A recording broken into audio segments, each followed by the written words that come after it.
Hi, I'm Nancy Linaruth. I'm a procrastination coach and an EFT or tapping specialist. Excuse me. And sometimes I cough.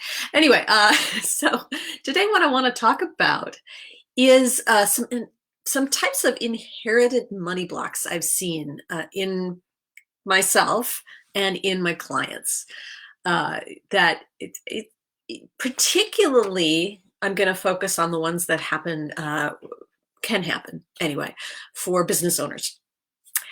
The first money block anyone can have, and many people have it. It's the one, it's very common. It's just you basically picked up the way of interacting with money that you grew up in. So if in your family, money was always tight, you picked that up subconsciously as just the way it's supposed to be, and you recreate that around you. And so you're always scrambling to have enough money to pay the bills.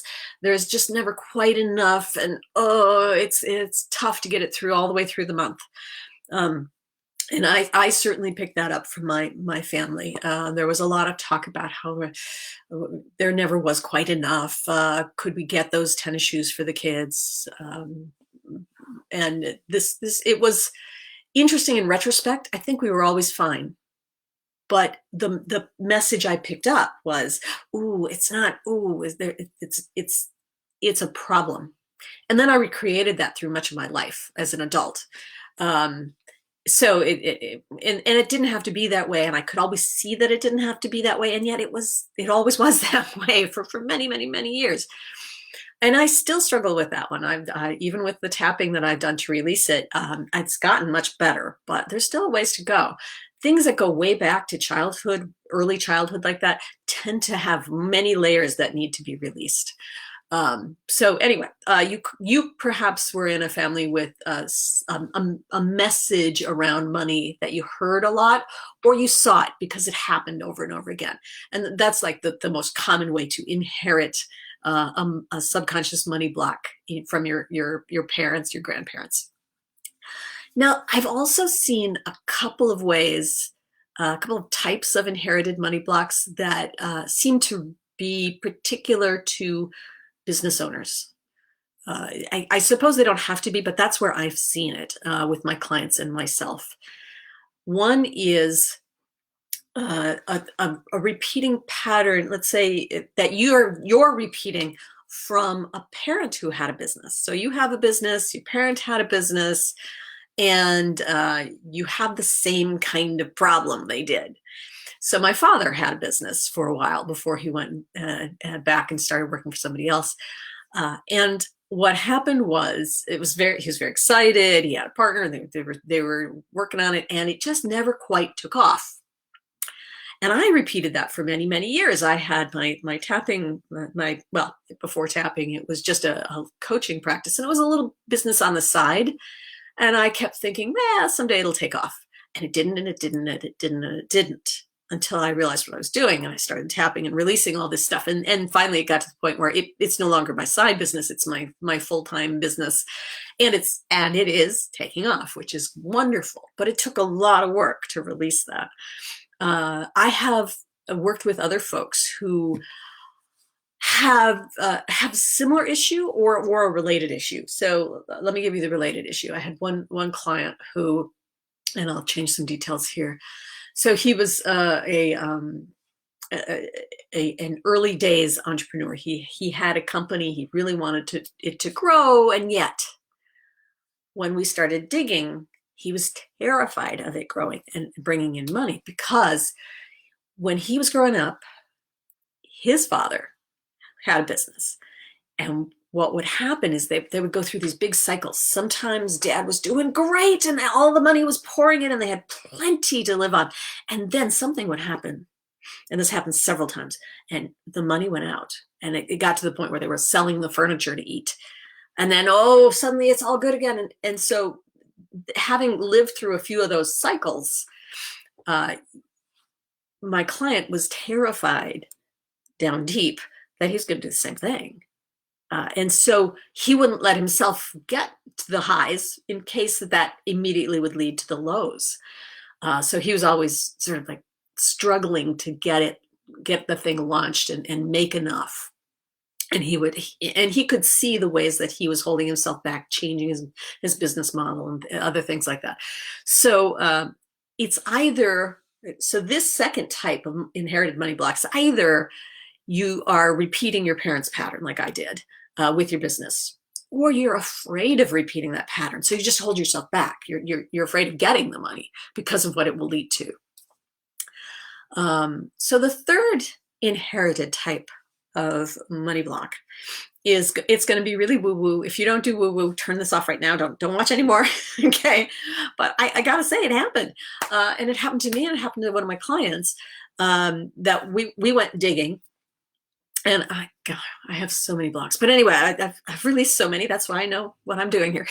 Anyway, we went digging for me and found that I have 2 examples from my grandparents of businesses that didn't work out. And I think I might have talked about at least my grandmother's once before. On my mother's side, my grandmother had a catering business for many years, and that was just fine, but it was just a little thing that she was doing for fun. It wasn't to make money. But before my mother was born, before my grandmother had any children, she went into business with a cousin and started a restaurant, which was apparently quite successful. But then she got pregnant. And in those days, back in the 20s, 30s, if you're a woman, you can't have a business if you have a kid. So she shut down that restaurant. She always regretted it. And I think from her, somehow or other, I picked up the message that you can't have a successful business. It seems like that. It'll be taken away from you, something bad will happen, and you will have to shut it down. And so I could never have a successful business until I tapped on that and released that old story.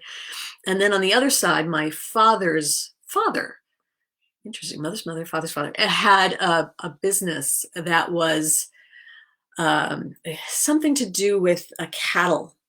And right before World War II, actually in World War II, people in his position they were the middlemen for getting cattle to where they were supposed to go.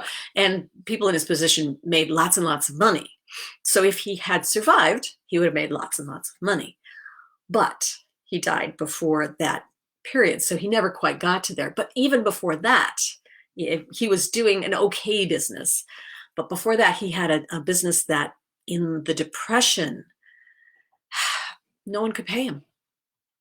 And so he went from doing pretty well to having it all taken away from him. He lost the house. It was devastating. So wouldn't you know, I inherited that part too, that, oh no, it's not going to work out. And it took some tapping to release it. And I have a client who also had something where a grandparent, and I didn't find out about this until I realized something was going on that I couldn't explain. And I went and talked to my mother, and she was able to tell me the stories about those 2 grandparents' businesses. And this other client also had a grandparent whose business floundered, however you could say that. And we had to tap for that experience, that memory, that I'm not even sure what it was, because for me, stuff was coming up before I knew what had happened. So I'm not sure how I got it, but all I can say is happened. And then I've read about this with other folks happening. I've seen it with my own clients. And so that's the third way that I'm talking about today, that you can get an inherited money block. So if you feel like you struggle with money, one place to look is where your experiences were growing up around money.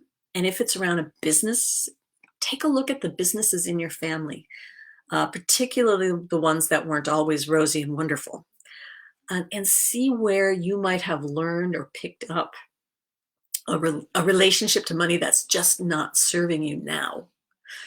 That's the sort of thing I'm going to be working on in my Money Block solution that starts a week from today, starting on May 15th.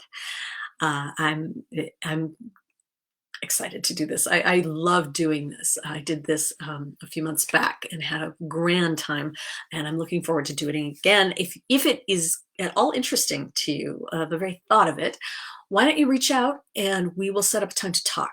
We'll see what's going on with you, see what your money story is, what might be affecting your ability to bring in money or keep it. Both sides of those things get implicated with the money blocks, and we'll see if there's a fit with the money block solution. I will put a link to the money block solution page in the comment section if you want to go see more about that. Or you can just reach out to me, Nancy at unblockresults.com, or direct message me, and we'll set up a time to talk about what's going on with you and see if there's that fit with that money block solution. Anyway, this is fun. I'll talk about some more kinds of money blocks perhaps next week. And in the meantime, happy tapping. Bye. Hello, cursor. There you are.